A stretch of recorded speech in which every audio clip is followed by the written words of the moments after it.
So in this tutorial, we will learn one more SQL interview questions where we need to create that table, a structure only without value with that existing one. Okay. And we don't want it to put that create and everything. We just need to use any existing table and just need to create without any value. Okay. So now what we can do, I will go ahead and now we can see how we can create. So now I wanted to do select uh, a star from product. Okay, product we have. So this table I have already opened this already a structure of this table.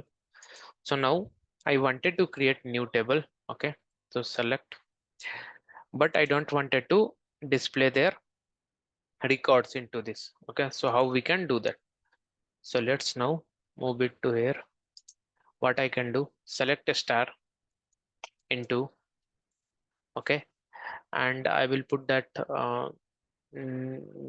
new table name, or I can put that now product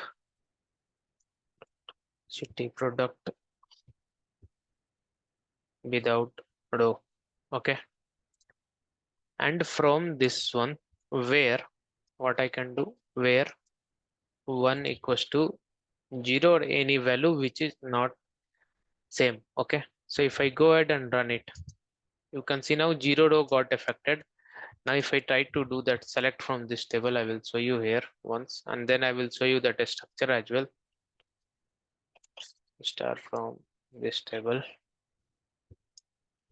So now if we can run this, we have 0 rows, but you can see all those columns got created whatever we have in this one. So if I go it here now, do that refresh of this table, and then we have without rows, and then I will what I can do a script to create as new query window. So now you can see that first one product ID not null, primary key not null, not null, where all we have null we have for that color, top three not null. If I go and see that, see not null, color equals to null, size is also in varchar and varchar int. So in this similar way with the same structure, it's got created. Only difference is that we not inserted any rows, we just created one new table. Okay, so in this way you can do that. Thank you.